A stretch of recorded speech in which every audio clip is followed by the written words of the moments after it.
Oke, datang lagi di sini guys. Aduh, sekarang udah mau akhir bulan ya? Wah, ini mau udah akhir bulan, emang udah akhir Oh, bulan. udah akhir bulan Udah ya? mau ganti bulan. Udah mau ganti bulan ya? Wah, berarti bentar lagi banyak promo nih. Promo apa tuh? Itu biasa, 11, 22, Oh, 33. 44, 55, 66, Iya. 77. Promo, 11. Emang lu sering beli? Gua, kalau di era-era di tanggal-tanggal gitu lumayan. Karena biasa kan gratis ongkir tanpa minimal pembelian. Mhm. Misalnya gue pernah beli barang tuh plastik sampah gitu 1.000. Hmm. 1.000 kan. Kalau misalnya pakai ongkir kan ongkir 9.000 kan. Ah. Jadi udah 10.000 lebih mahal ongkir daripada plastik. Abangnya ngomel gak sih? Abangnya enggak dong. Kan jadi Nih bayar. bang, nih anterin ini ya. Ini apaan dek? Kan dia Nggak tahu nih, cuma beli satu doang, sebiji. Ya. enggak lah. Kan dia sekali kirim banyak. Dia sekali kirim banyak cuy. Terus produsen yang jadi sellernya itu ketika kirim juga banyak. Masa cuma gue doang yang beli harga murah nggak tergiur orang lain? Mungkin ya. Iya. Terus kan si kurirnya setiap kirim barang dapat komisi. Ya. Mau gede mau kecil. Kalau barang yang dikirim kecil-kecil dia bisa bawa lebih banyak. Cuan. Cuan. Justru dia seneng. Ya. Gue membantu dia. Yang penting apa e-commerce-nya berarti yang bangkrut yang bagi mau coba bakar duit kan? Bener, kok nggak bangkrut-bangkrut? Iya dong. Iya, kuat ya. Itu. Jadi kalau bentar lagi nih udah mau 99, 10, 10, 11, 11. Nggak tahu tayangnya kapan kan. Oh benar juga. 11, 22, 33, 44, 55. Jangan pas. Ya mungkin, kalian tahu. Apa sengaja kita upload pas tanggal? Nggak tahu. Iya, nggak tahu. Ya kan? Nah, deket-deket tanggal segitu promo banyak. Emang lu jarang beli di tanggal-tanggal Jarang sih ya. Karena gue spesial? ngerasa kilaf jatuhnya. Lihat sih tergiur ya, maksudnya kayak, Iya. wih diskon 30%. Tapi pas pikir, "Ini buat apa ya? Iya, Apa iya. karena buat promo doang gitu? Apa kayak kapan lagi gitu kan? Iya, iya. Kapan lagi? Bulan depan ada lagi gitu loh. Belum tentu barang yang itu. Iya, tapi sering maksudnya. Gue ada lagi kok, ada lagi kok, ada lagi kok gitu loh. Bisa. Ya mungkin nanti apa sih pas ketika gue mau beli malah nggak diskon gitu loh. Nah, kan makanya ada orang bilang lebih baik menyesal daripada tidak membeli. Lebih baik menyesal membeli daripada menyesal tidak membeli. Oh iya, maksudnya itu. Udah habis efeknya. Lebih baik menyesal membeli daripada menyesal tidak membeli. Karena Gitu kalau kan? menyesal beli bisa dijual. Bener. Menyesal tidak beli itu nggak bisa beli lagi. Bener, apalagi Habis. yang limited. Ah. Gitu kan. Makanya nggak heran juga orang berburu hal-hal yang limited. Selain dari scarcity, kelangkaannya, Aha. membuat orang terdrive untuk beli. Gitu. Iya. Gitu. Nah, ngomong-ngomong hal itu, Hah, ya, hah. itu berarti orang kalau beli begitu, yang tadi karena langka, karena lagi promo, itu berarti mereka nggak pakai logika kadang belinya ya. Sebut banget gua. Logika. Biasanya FOMO sih. FOMO ya? FOMO. Apa sih FOMO sih? FOMO, fear of missing out. Apaan tuh? Apa tuh? Apaan tuh? Takut ketinggalan sama Iya. teman-teman sekeliling. Iya, misalnya apalagi teman sekeliling kalau apalagi bahas promo ya. Yoi. Promo ini, apa nih gitu. Iya. Terus Mumpung nanya, lagi murah nih. Iya, numpung nih, Iya. gue udah beli nih, wah ini cuan nih gitu. Bener. Ah iya ya, yaudah deh beli Iya. deh. Pas udah beli nyampe, ini buat apa beli? Bener, ngapain? Gue Iya, pakai sekali apaan doang. beli ya? Lah kan temen gue udah beli ya, gue pinjem aja gitu. Bener. Lagi produk yang tidak habis gitu, ya, tidak habis pakai gitu Benar. Misalnya skincare misalnya. Ya, kalau skincare mah kan beli pribadi. Maksudnya Oke. bisa dipinjem-pinjemin misalnya kayak buku enak ya, kalau Baju, koleksi, baju misalnya. Baju masa aku peroperan. Enggak sih. Cuma maksudnya orang lain beli Ya, baju apa? itu, kita jadi pengen beli baju itu gitu gak sih? Justru bukannya orang nggak mau samaan ya bajunya. Tergantung. Kalau bajunya yang hype-hype, biasa orang kan itu. Kalau Orang kalau ke konser iya dah. Semua samaan gitu ya dah. Cuma kan bukannya lebih banyak awkward kalau ketemu baju samaan. Tapi Gak juga loh. Sekarang gue lihat orang banyak pakai baju anjing. baju gambar anjing. Gambar anjing, tapi anjingnya kayak neon-neon gitu. Oke. Nama brandnya kalau nggak salah Life Work deh. Oh, tahu gue ya. Tahu. Gambar anjing pitbull gitu. Iya, itu cuma kan lagi ngetren kayak zaman waktu ini kan, Power zaman- balance. Bukan.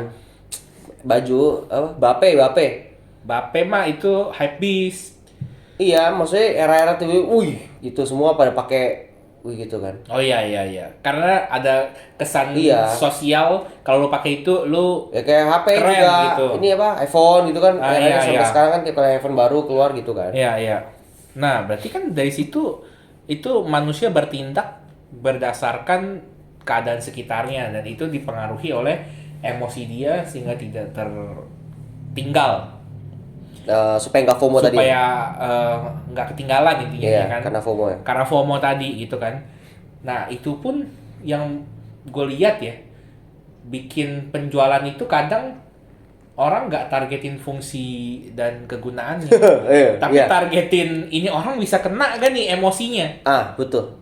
Gitu. Makanya teknik sales marketing kan sekarang udah makin canggih ya. iya Makin mencapai target konsumen dengan baik karena apa yang diincar bukan fungsi produk.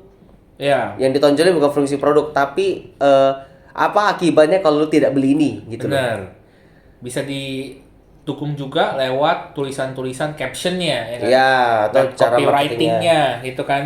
Banyak lah. Iya, Anda ingin kurus misalnya. Iya. Makanya banyak penipuan-penipuan di bagian-bagian kayak gini. Iya. Ya kan? Yang model yang dipakai emang udah kurus. Bukan Iya. yang lagi dari gemuk, misalnya dia life transformation gitu. Iya. Minum ini dalam Before 3 afternya bulan gitu ya. iya. Direkam gitu di time lapse jadi kurus. Yang ini udah kurus. Programin buat pengurus badan. Ya kan? Nah, kalau gitu mah semua orang juga bisa. Iya, iya. Ya kan tinggal hire aja yang kurus yang Iya, emang iya. udah terjadi gitu kan. Nah, itu kan juga di hit emosinya. Ya kan? Iya, iya. Nah, jadi berasa emosi itu hal yang mudah tercampur dengan logika dan Iya, iya. Kadang-kadang bolak-balik ya. bener. Yang gue pernah baca buku juga, wah buku lagi. Wah, mantap Pernah nih. baca buku juga gitu. Ketika kita berpikir itu kan pakai logika. Satu hal berpikir sesuatu gitu, pakai logika, pakai yang kita tahu, info yang kita tahu gitu di dalam pikiran kita. Misalnya, gua mau apa namanya ya, beli handphone. Pakai logika, gua memang butuh handphone untuk berkomunikasi. Tergantung. Atau untuk Ntar dulu, ini ngomongin handphone doang. Ngomong benda, handphone, berkomunikasi. Kalau misalnya lu di era digital sekarang, siapa yang nggak punya handphone? Kita nggak ngomong merek ya, nggak Iya, ngomong fitur segala Ini macam. berarti kita belum punya handphone. Belum punya handphone, gitu. Beli, atau belum punya laptop lah, let's say. Laptop, ketika semua serba digital, dan semua kerja pakai laptop, udah jarang warnet, orang kerja di warnet. Semua serba mobile, gitu. Nggak ngomongin brand dan spesifikasi tertentu ya.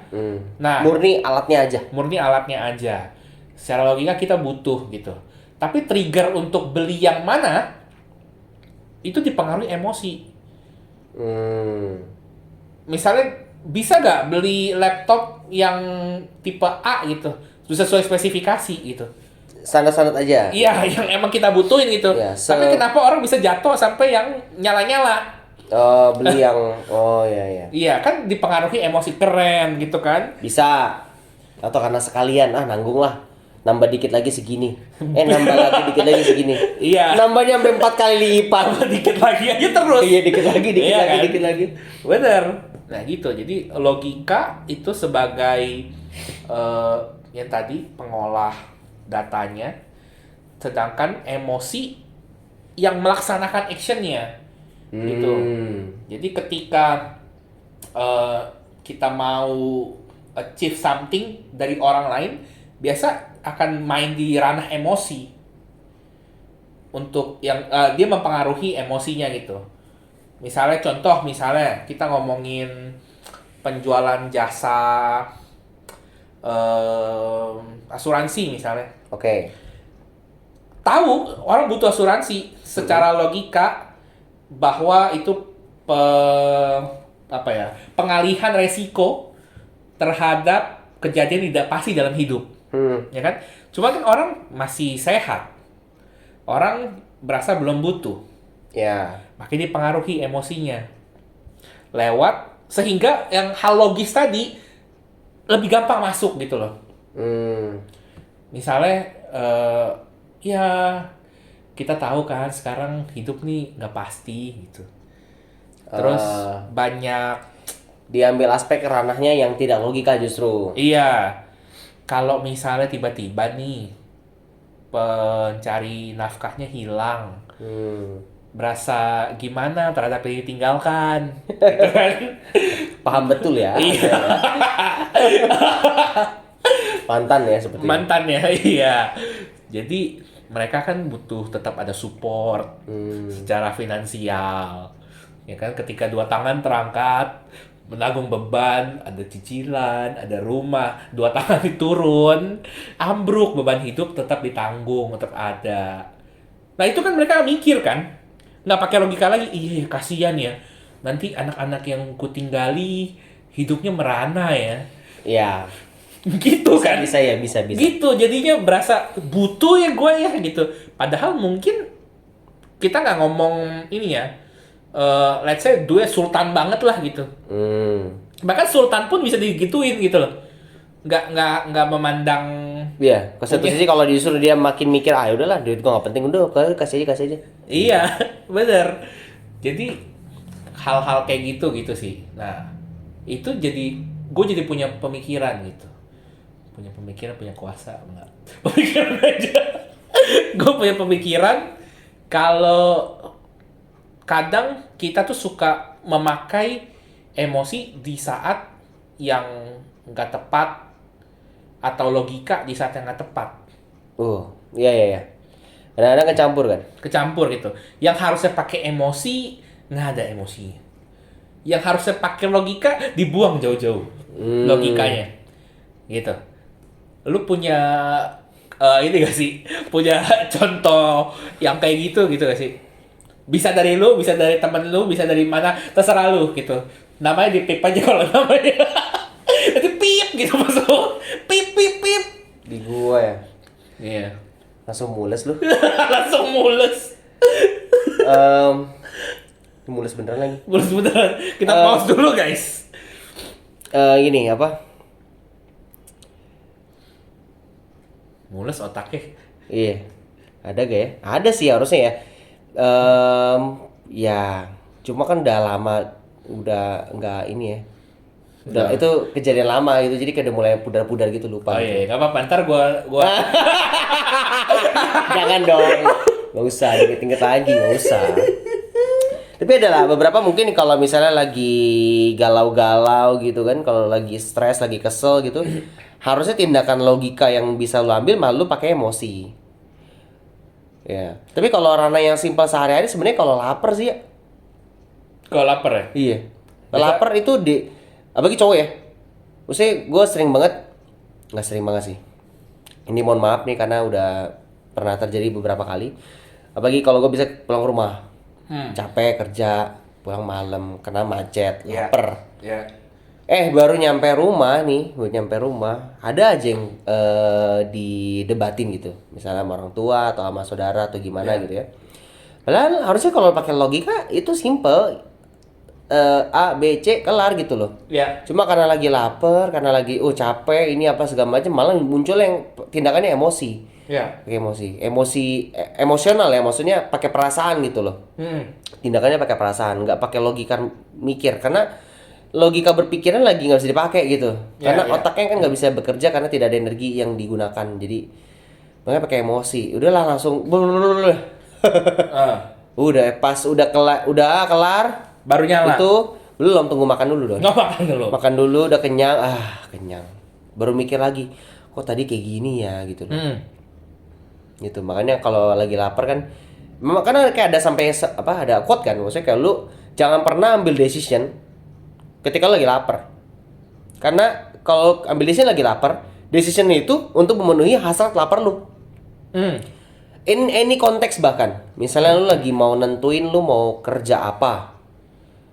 Kalau lagi lapar ambil decision itu, lu akan mikir yang mungkin yang tempat makan yang tempat makannya lebih enak gitu loh.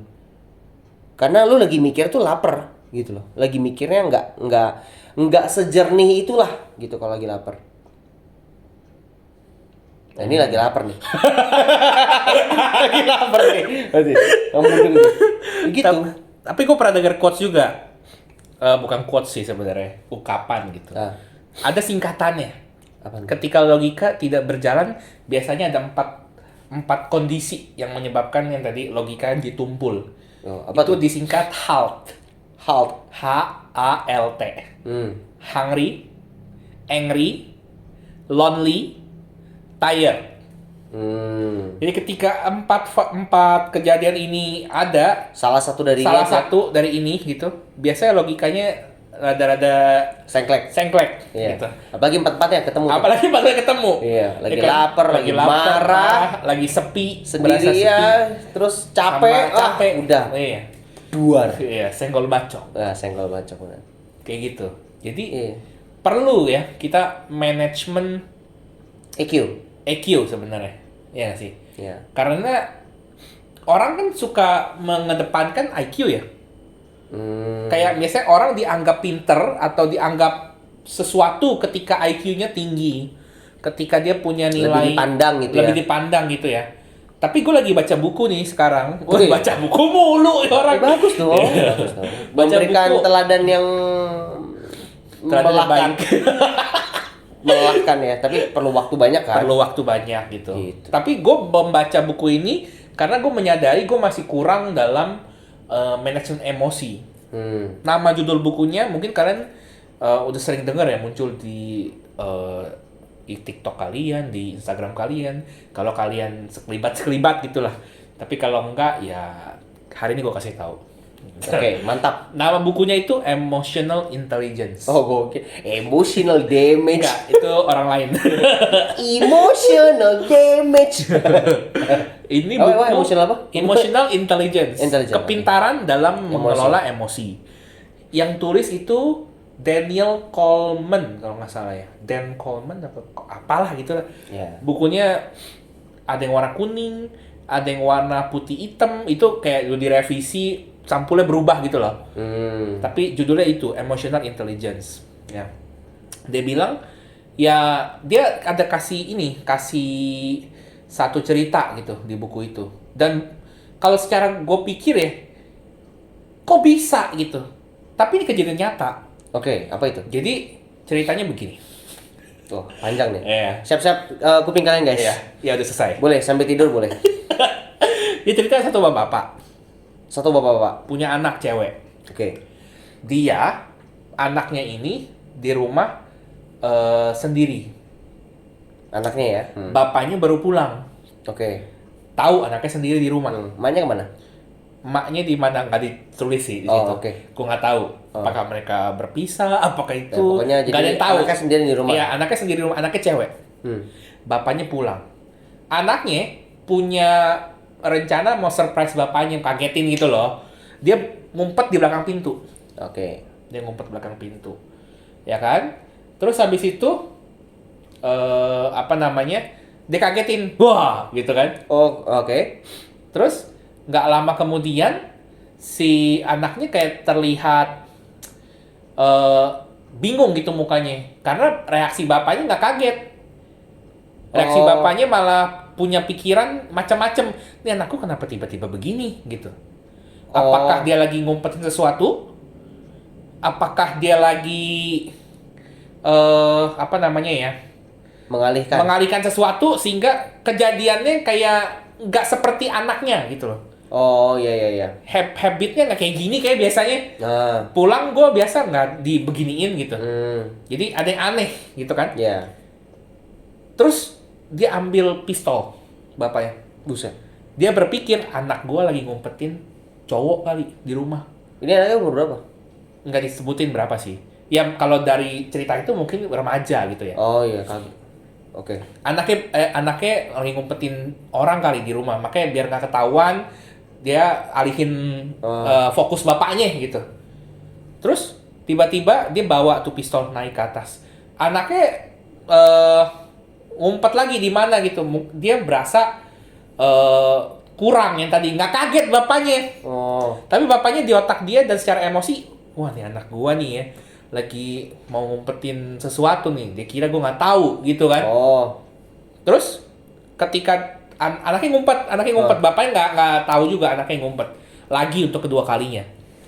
Dia buka kloset, itu ada anaknya di dalam, ditembak tuh anak. ketika udah saya tembak dia baru nyadar itu anaknya. Karena dia udah dipenuhi emosi. Gua harus cari nih siapa nih orang yang gitu loh. Oke. Jadi dia di drive oleh emosi itu sehingga nggak jernih lagi otak dia gitu loh. Oh. Maksudnya jadinya dia pun setelah dia tembak dia baru ngapain gue begini gitu maksudnya loh. Iya. Jadi ketika lagi dipenuhi emosi kadang kita suka mengambil keputusan-keputusan yang nggak rasional. Oh. Tapi kalau ceritanya kayak tadi yang informasi gitu doang ya, agak ekstrim sih ya. Agak lazim. Memang. Mungkin ceritanya ini agak nggak lengkap. Mungkin. Ya mungkin ya. Di short ya. Iya. Nanti kalian baca lagi ya guys. Ya. Dan coba. Ya oke. Kayak gitu. Ya. Ngeri banget ya. Ngeri banget makanya gue baca. Hah? Kok Iya. gitu? Gue bacanya gue juga nge-lag. Gue juga nge-lag. Hah? Lu suka baca gak sih? Bener. Apa gue skip halamannya? Iya, takutnya satu lembar lu lupa. Lu Apa dikerobek ya? Balik halaman langsung ke 2 halaman gitu. Tapi gue baca PDF waktu di-cut tuh sama orang kayak. Oh, mungkin di crop ya. Di-crop kali. Ya tapi let's say kita balikin ke kehidupan sehari-hari kita gitu loh. Iya. Ya. Kita pun suka gitu kan. Iya, makanya. Ketika kita lagi emosi, kita cenderung mengambil keputusan yang kita sesali setelah kita Iya. balik ke pemikiran normal kita, Yang gue mau jernih begitu gitu loh. Umumnya gitu betul. Umumnya gitu kan. Iya. Banyak hal yang aduh, tadi kenapa sih begini ya? Iya, jadi menyesal sendiri gitu. Iya. Padahal bisa dikasih jeda, ya udah diam dulu aja sampai mereda, Betul. baru berpikir secara lebih rasional. Iya.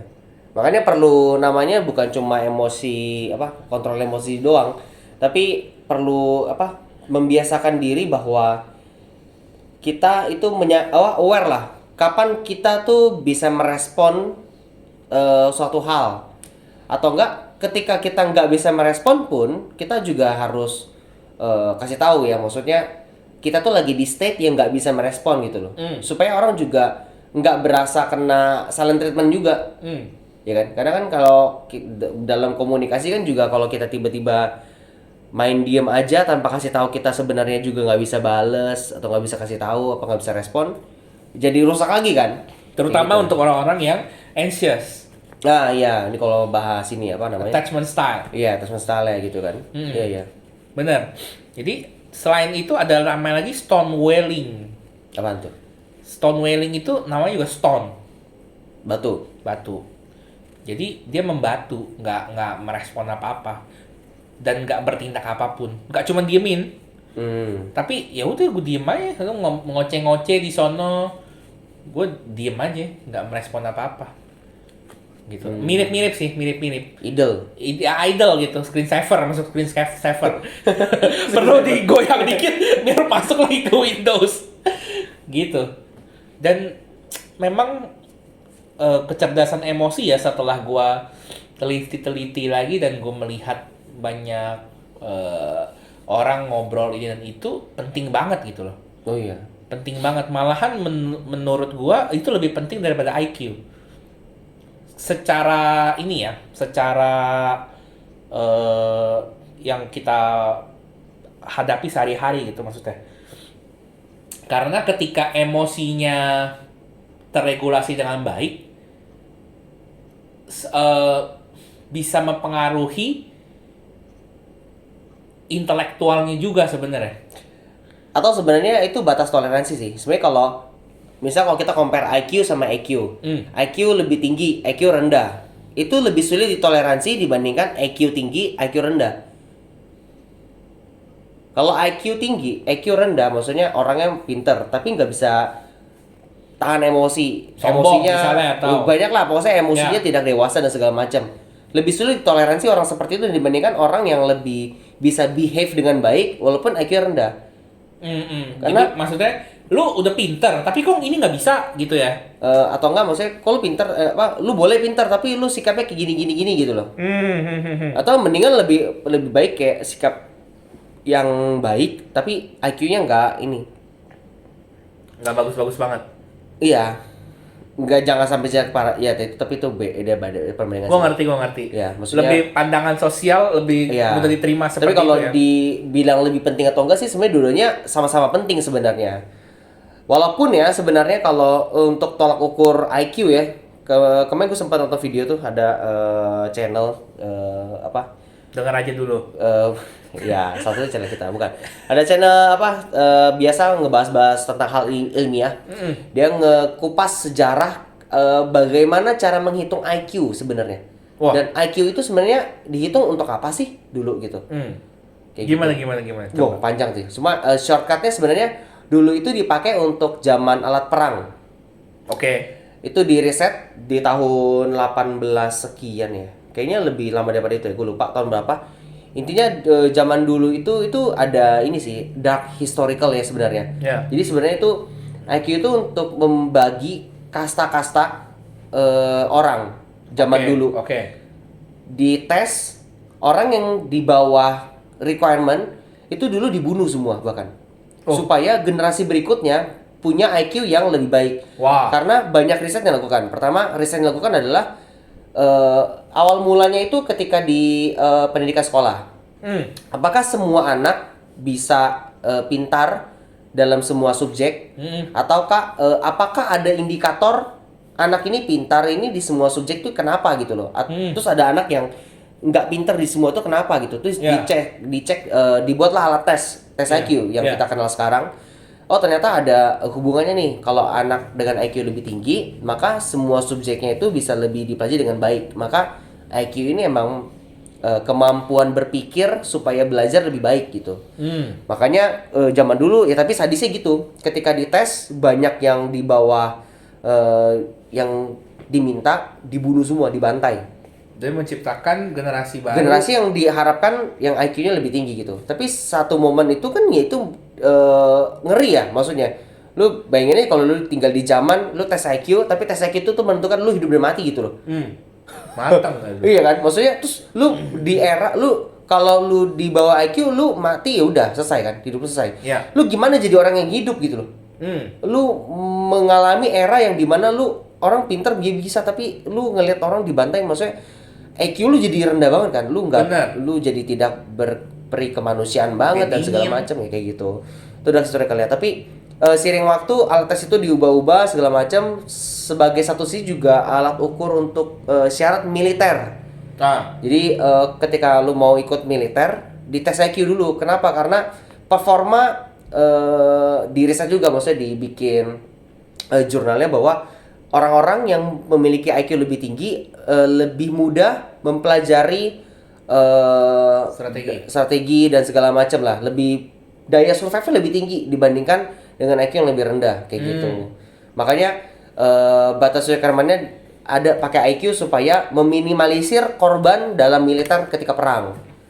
Kayak gitu. Walaupun emang tetap mau fisiknya bagus segala macam, tapi kalau IQ-nya rendah dia lebih prefer IQ lebih tinggi walaupun fisiknya nggak sebagus yang itu. Karena percuma lu fisik bagus tapi lu kalau dalam strategi perang lu nggak bisa di handle atau nggak paham, nggak bisa common sense gitu segala macam. Kayak gitu, IQ kayak gitu. Terus apakah IQ bisa dilatih? Apakah bisa dicek? Ini bisa, ya jelas lah. Kalau tes IQ kan ya gitu-gitu aja sebenarnya.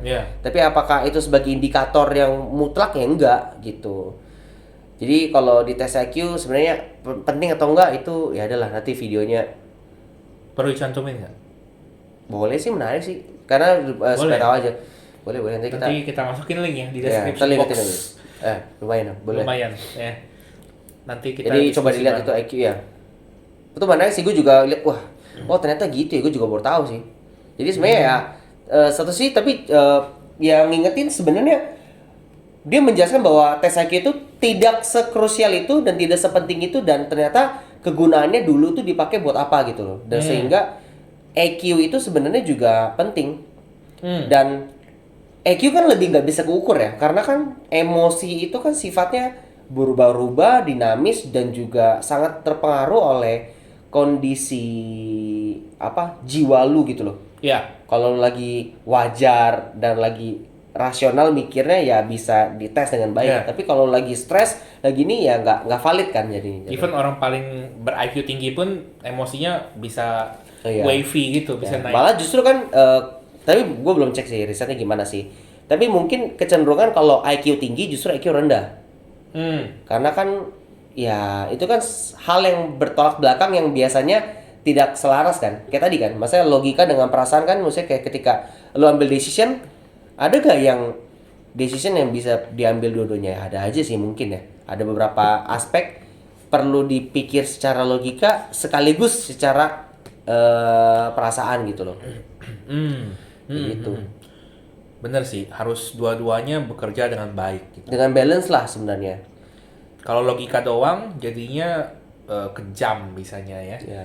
Nggak Iya punya makanya hati iya. gitu kan. Jadi jangan sampai lu menghilangkan satu aspek itu. Iya. Logika boleh pakai ya, tapi jangan lupa ada perasaannya. Perasaan boleh pakai, tapi jangan lupa logikanya gitu loh. Bener, terlalu pakai perasaan, logikanya mati. Iya. Dimanfaatkan. Iya. Jangan sampai dimatiin juga gitu loh. Jadi Iya, tetap iya. filtrasi lah. Lu boleh pakai perasaan, tapi filtrasi pakai logika. Atau logika juga difiltrasi pakai perasaan gitu kan. Benar, Supaya benar, decision yang lu ambil tidak lu sesali lah. Bener-bener. Berarti kalau gitu ada gak sih yang kejadian-kejadian yang purely pakai logika doang? Atau kejadian-kejadian yang purely pakai hati doang? Ada gak? Ya makanya ada aja harusnya. Contohnya apa menurut lo? Indomie butuh satu lagi tolong. Dia kadang-kadang ini ya, gua bikin pertanyaan dia nggak mikir jawaban dulu. Mikir pertanyaan dulu, udah langsung lempar aja udah. Langsung lempar umpannya udah. Katanya jawabannya bisa apa kata? Coba jawab dulu aja. Coba. Kalau nyerah kita pause. Dulu udah kayak gini. Ini sering banget dijadiin pertanyaan. Oke. Dan ini pertanyaan memang mengukur EQ. Oke. EQ Kayak- apa IQ? EQ. Emotional. Emotional. Oke, damage. Kayaknya ya. Oke, coba lempar.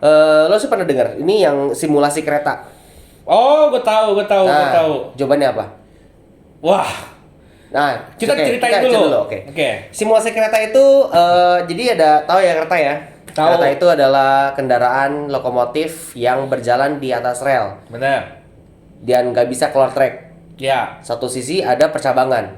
Oke. Oke, jadi bisa dicabangkan dan lu sebagai pengatur cabang tersebut. Oke, jadi Pengatur pakai cabang.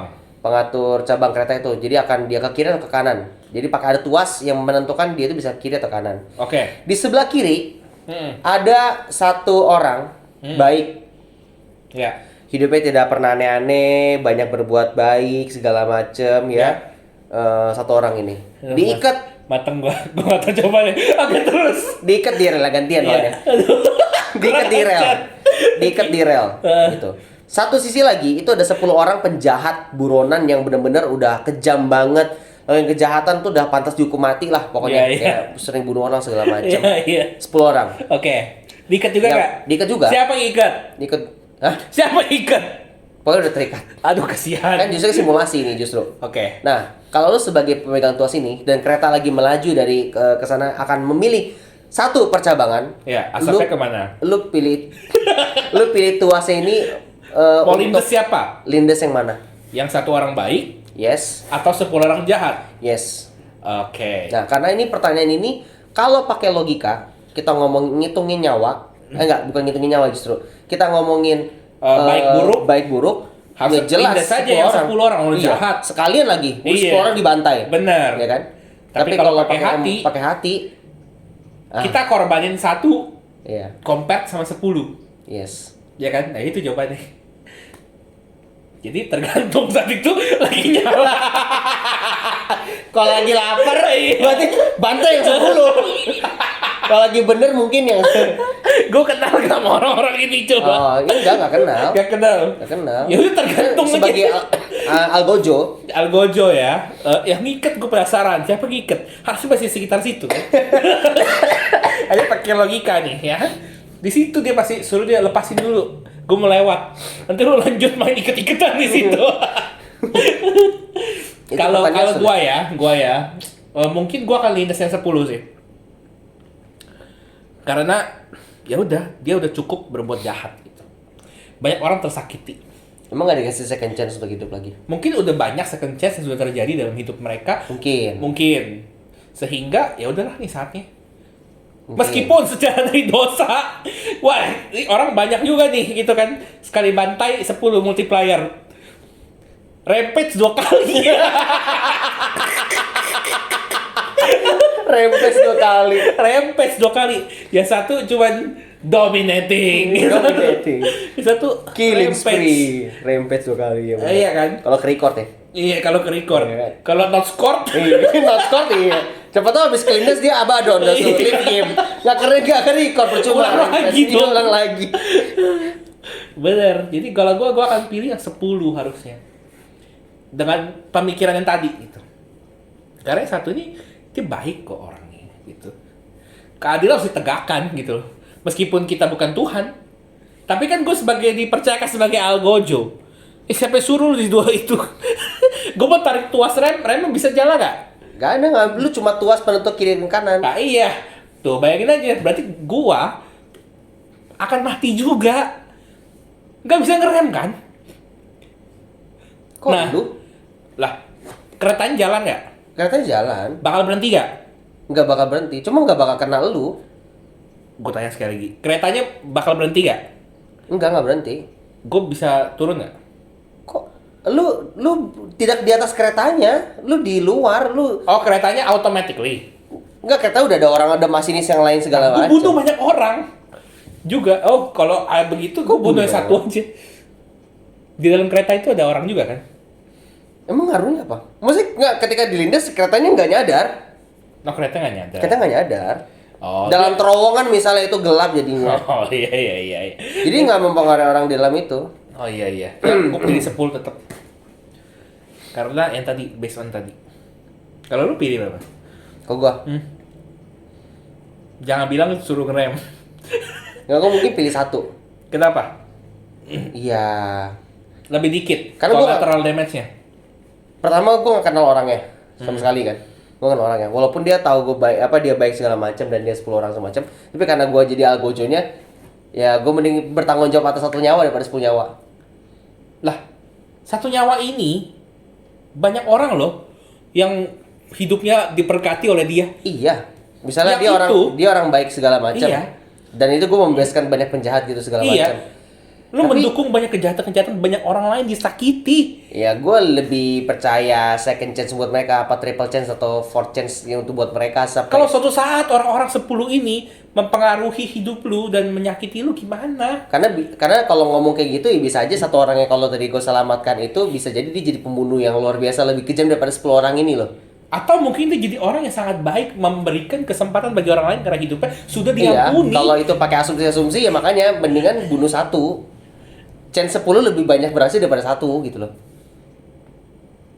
Justru karena dia ada 10 lebih besar chance-nya. Ya kan ada chance berarti beberapa yang balik, yang jadi baik gitu loh. Karena udah diselamatkan tidak dibunuh, dia mungkin mengubah jalur hidupnya menjadi lebih baik. Coba kita tanya 10 orang ini. Udah dihadirkan di belakang pintu situ.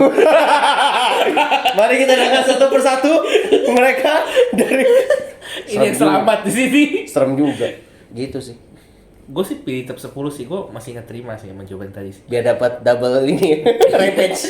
Iya, lumayan masuk profil. Gitu. Iya, saya bentuk salah satu pertanyaan yang bentuknya tapi simulasi ya, nggak real life Tapi banget. tahu nggak ada jawaban yang itunya? Apa memang nggak ada jawabannya? Kayak nggak ada deh. Itu emang itu tes soal itu simulasi itu dibuat memang untuk menentukan kondisi orang. Jawabnya apa itu sangat kayak itu psikologi, bentuk salah satu psikologi tes deh. Untuk menunjukkan beberapa sifat orang, beberapa karakter orang dan segala macam. Agak ketahuan kalau pilih satu orangnya gimana, pilih 10 Ya, mungkin ya. Nanti coba abis ini kita coba lihat ya.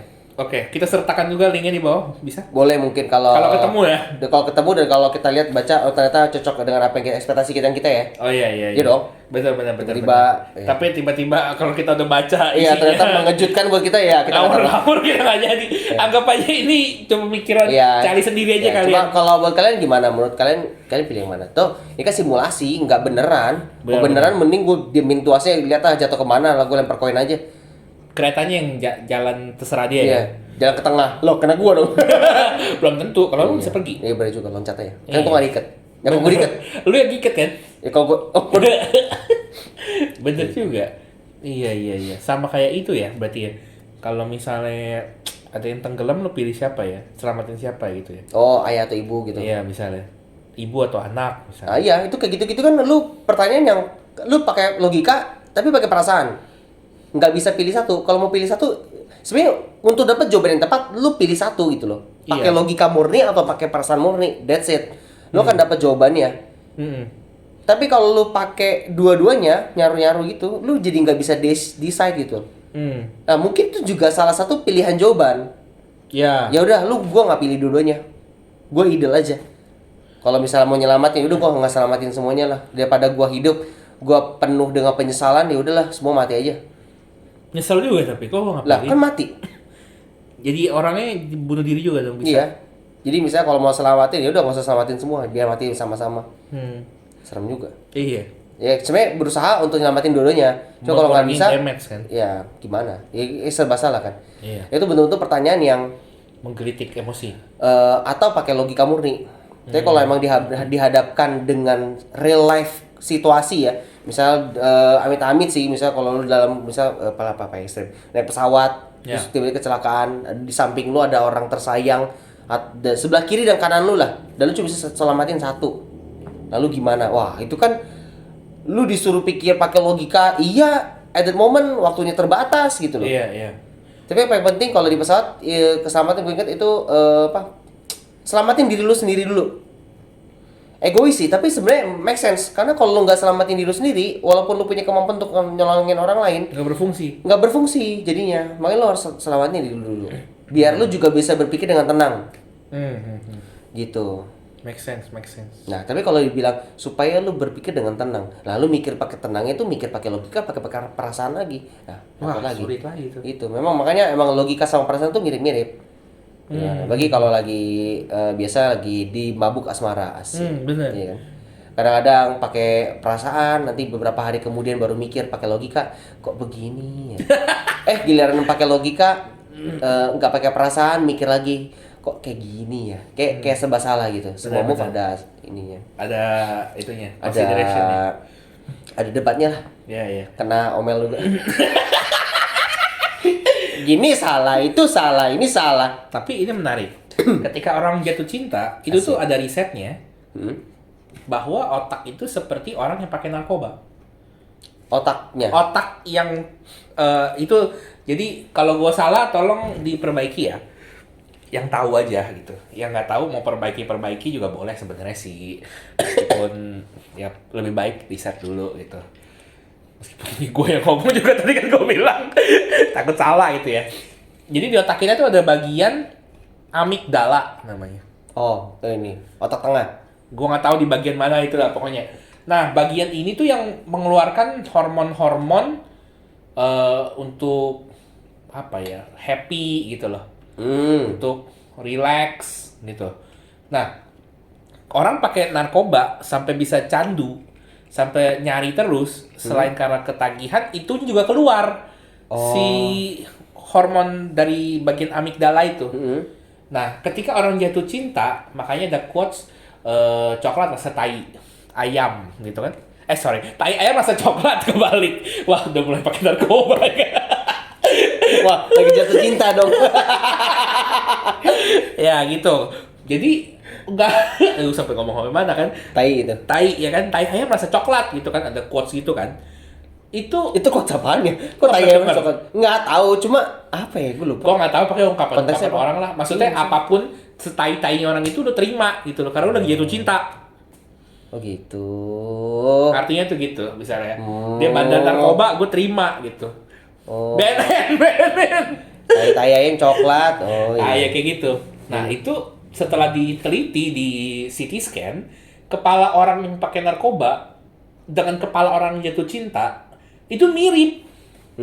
Karena di momen-momen itu sekitar 1-3 bulan, let's say, ketika hormonnya lagi high-nya, kita jadi nggak bisa berpikir secara rasional. Oh. Gitu.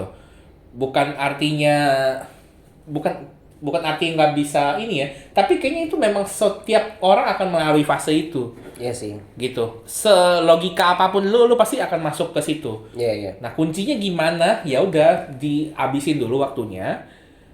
Ketika sudah habis masa itu baru dipikir lebih rasional. Gitu. Jadi ada hubungannya dua itu. Iya, iya. Gitu. Pengalaman banget nih. Nggak, itu dari baca buku. Iya, kan makanya pengalaman. Iya, pengalaman baca buku gua. Iya. Mantap, mantap, mantap. Kayak gitu.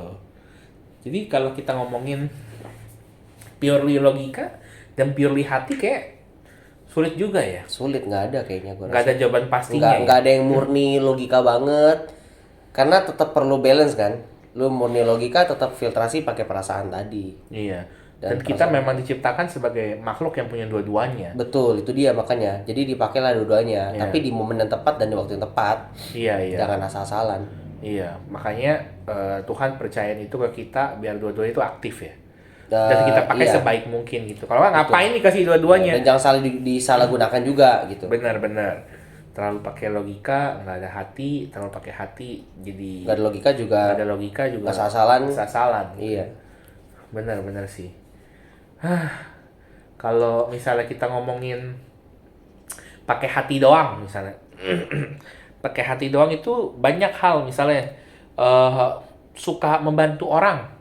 Oh, Orangnya suka bantu orang banget gitu, atau orangnya murah hati banget misalnya, suka menolong. suka memberi atau suka berkorban gitu. Iya, iya. Tapi kan nggak semua orang yang bukan Ditolong. ditolong atau diberi pengorbanan itu menghargai pengorbanan itu. Iya.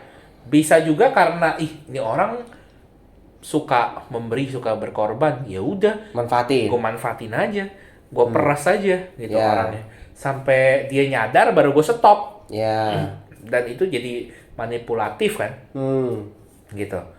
Nah makanya ada ayat juga kalau kalian tahu, harus ini kan, tulus seperti merpati tapi cerdik seperti ular. Jadi maksudnya tulusnya iya, cerdiknya juga iya. Jangan tulus doang tapi nggak pakai filter gitu. Jangan cerdik doang jadi manipulatif gitu. Jadi memang butuh dua-duanya sih ya. Iya, makanya. Jadi emang karena itu kan. Dan ini hal yang sangat sulit ya maksudnya. Benar, karena lu nggak bisa kontrol ya. Bener. Sering banget lose aware gitu loh di hal ini gitu loh. Lu mau oke, ini pasti pakai logika nih, pakai perasaan. Enggak juga, tiba-tiba nyatanya kebalik gitu loh. Cuma emang harus mungkin lebih gercep aware gitu loh. Kalau lu udah salah atau bukan salah, maksudnya kurang tepat lu porsinya, logikanya kelebihan atau ininya kurang gitu, harus cepat sadar gitu. Oh, kayaknya gua terlalu pakai logika nih, harus pakai perasaan dikit gitu. Kadang-kadang kan porsinya memang perlu dibatasin dan perlu diatur gitu. Caranya gimana menurut lo? Cara ngaturnya itu ya Kalau- harus gimana ya? Mungkin lebih sering terbuka sih ya. Maksudnya satu sisi kalau lu merasa ini kan lebih banyak karena hal komunikasi ya, atau enggak decision making. Misalnya lu mau gini semacam. Ya lu jangan malu dan jangan menutup diri kalau lu ada salah gitu loh. Lu harus memberitahu bahwa apa yang lu rasain, apa yang lu alamin, lu ungkapin gitu loh, supaya orang dari sisi lain pun jadi menyadari, oh ternyata decisionnya diambil memakai logika karena dia gini gitu loh. Ada background story-nya supaya jelas gitu. Atau diambil karena emosi Iya, bisa karena emosi. Karena dia ada gini gitu loh. Satu sisi juga perlu diperbaiki sehingga nextnya ya jangan pakai emosi doang gitu, tetap pakai logika. Ya paling atau enggak menunggu kan, tadi jeda kan, memberikan jeda. Tapi kan enggak semua hal bisa dijedakan. Benar. Ada yang harus immediately iya, harus ambil yang instan gitu keputusannya. loh. Benar. Contoh misalnya, ini tembak apa enggak nih misalnya? Lu jadi apa? Ajukan tembak aja deh. Aku jual lagi dong. Misalnya lu lagi perang. Wah, Tombol wamil nih, kita lagi wamil. Iya. Tombol nuklir lu yang jadi pencet ini. Tembak sekarang apa tunggu nanti bisa damai nih. Kalau gue nonton film-film apa itu waktu itu kayak gitu tuh dia dihadapkan oleh dua pilihan itu. Harus ambil sekarang keputusannya. Kalau misalnya lu tembak, konsekuensinya ada. Lu nggak tembak juga konsekuensinya ada. Iya betul. Makanya nggak bisa kayak gitu, yang ada beberapa momen lu nggak bisa tunggu dijedakan gitu. Terus gimana dong? Ya itu hikmat ya. Bukan cuma itu ya, maksudnya mungkin lu perlu siap-siapin juga berarti. Apapun yang decision yang lu ambil ada konsekuensi yang lu perlu siapkan, yang perlu lu tanggung nanti. Nah, ya tinggal lu siapin itu sebenarnya. Kalau lu murni pakai logika tanpa perasaan, mungkin nanti outcome-nya bagus, tapi tetap ada impact-nya buat lu. Sama dan sebaliknya gitu. Kalau lu pakai perasaan murni tanpa logika, nanti mungkin ada impact yang lu terima, ya lu perlu siapin itu gitu loh. Jadi jangan kaget kalau decision making lu merasa salah gitu ya. Padahal kalau kita bahas di episode sebelumnya kayak kegagalan sama sukses gitu, itu kan maksudnya beberapa hal juga mungkin karena tindakan ini juga, logika dan perasaan gitu. Kadang-kadang decision making kita membuat kita gagal karena kita salah memberikan porsi. Harusnya tindakan ini pakai logika malah pakai perasaan. Misal kalau bisnis apalagi kan, kita mau bangun bisnis harusnya pakai logika malah kebanyakan pakai perasaan. Kayaknya bakal sukses deh kalau gua ambil move ini deh. Atau nggak kayak mikirin, ya gitulah. Pokoknya banyak pakai ini. Nah sehingga gagal pun lu juga belajar sesuatu kok gitu loh. Bener. Makanya jadi apapun yang lu tanggung nanti ya juga inget itu buat belajar lu juga gitu loh. Yang penting nextnya diperbaiki kalau emang ada yang salah dan kurang gitu loh. Dan jangan malu mau belajar. Kadang-kadang ada orang yang ngerasa udah paling ngerti lah, paling pinter lah, paling inilah, jadi kayak gue paling ngerti kok, gue paling tahu. Lu siapa sih gitu loh. Apalagi kalau ngelihat senioritas gitu ya, dia berasa paling senior, junior kasih tahu apaan sih, lu tahu apa sih lu gitu loh. Kayak gitu. Makanya jangan malu belajar, terus juga jangan takut salah, tapi bukan takut salah ya, takut coba lagi. Iya, jangan takut coba lagi gitu. Benar, gue setuju sih sama hal itu sih, karena itu nggak akan lepas dari kehidupan kita sehari-hari. Banyak banget kan, dari hal setiap hal malahan gue bilang, bukan banyak, setiap hal. Lu mau keluar rumahnya lu udah mikir kan? Lu mau pakai sendal, mau pakai sepatu, atau gue males kayak pakai. Bahkan pilih pakai sepatu kadang bisa males kan? Bahkan males dia pakai sepatu. Pilih mau keluar atau enggak pun juga mikir. Aduh, bener. Ini jadi keluar atau enggak ya? Pemager. Tapi harus gue keluar. Tapi itu pemager doang ya. Bukan logika perasaan, kayaknya mager itu ya gitu lah. Bener. Mau bangun pagi, mau bangun siangan ya. Tapi bangun pagi, tapi itu kayak mager ya. Mager dong, fix ya mau mager itu. Kamu mager. Bukan logika perasaan itu mah. Kamu rebahan itu. Tapi bener sih, dalam satu harinya kita dihadapkan banyak banget pilihan ya. Hampir ratusan ribu kalau gue nggak salah inget ya. Apa puluhan ribu lah. Itu kayaknya jumlah kata tiap orang deh. Enggak, pilihan sehari itu loh. Gue nggak pernah dengar yang tuh. Kita pilih gitu secara kita sadar maupun tidak sadar, kita mengambil kepilihan itu. Kan ada yang by default kita udah sering begitu, makanya kita sih. Contohnya jalan deh, jalan pulang. Kenapa lo pilih jalan itu nggak jalan yang ono? Jalurnya, iya. Karena udah sering misalnya sampai itu nggak jadi pemikiran gue harus pilih yang ini gitu. Atau yang memang hal perlu lu in tune untuk lu pilih gitu loh. Nah, itu pun dipengaruhi oleh kita hari ini tuh dipengaruhi oleh pilihan-pilihan kita di masa lalu sebelumnya. Gitu kan? Dan perencanaan ke depan. Bener. Kita hari ini dipengaruhi masa lalu, pilihan kita hari ini menentukan kita di masa depan. Jadi, itu penting banget. Gue pernah baca juga baca lagi. Gue pernah baca lagi bukunya ini Atomic Habit ya, bukunya James Clear gitu. Ketika kita melenceng, let's say 0,1 derajat, atau kita menjadi lebih baik 1%, nggak 1%, 0,01% lah anggap setiap harinya. kalau tadi melenceng derajatnya, kita misalnya jalan dari sini Jakarta ke Bali tujuannya, kita bisa nyasar ke New York, let's say. Iya. Karena melenceng cuma secuil doang. Iya. Nah itu kan artinya ketika kita melakukan pilihan dan itu kita konsisten, beloknya itu akan lead somewhere. Pilihan-pilihan kita hari itu akan lead somewhere yang kita mungkin nggak mau atau kita mau juga bisa gitu. Jadi sepenting itu dan jangan remehin setiap pilihan yang kita pilih. Iya, apalagi akan terbentuk habit tadi ya. Bener. Nah ketika udah jadi habit, biasa susah lagi berubahnya. Betul. Bukan biasanya. Karena sudah terbiasa. Faktanya begitu. Iya. Ada juga bilang kalau untuk merubah hal baru kita harus lakukan itu secara konsisten selama berapa? 49 hari. Iya. 49 hari kayaknya deh. Kita lakukan hal yang itu rutin sampai itu jadi udah nggak jadi udah by default jadi template. Iya, udah template kita gitu. Lu nggak pernah lari pagi, misalnya lu 49 hari lari pagi di jam yang sama. Lu nggak perlu itu lagi, nggak jadi beban lagi gitu. Iya, nanti jadi template. Bener. Kayak gitu. Jadi gitu kali ya. Kalau ngomongin ini tergantung konteks kasus per kasus ya. Iya, cuma memang jadi aware aja, logika sama perasaan itu ada loh dua hal yang apa ya ini namanya ya, kayak resource yang kita gunakan sebagai output kita gitu loh. Inputnya dari logika dan perasaan itu porsinya harus selalu diatur. Ya, dan harus dua-duanya dilibatkan. Ya, betul, nggak boleh diabaikan satunya gitu. Ya, dan perlu adanya manajemen terhadap emosi tadi penting juga.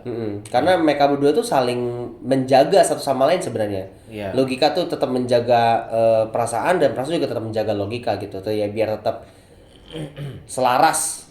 Benar. Betul sih. Kalau apa namanya?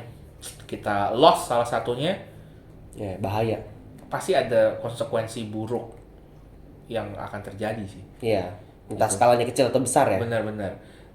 Even imbang pun ada. Iya, makanya harus memang tergantung case-nya, case by case sih memang. Memang makanya seiring waktu kan kita akan belajar terus ya. Betul.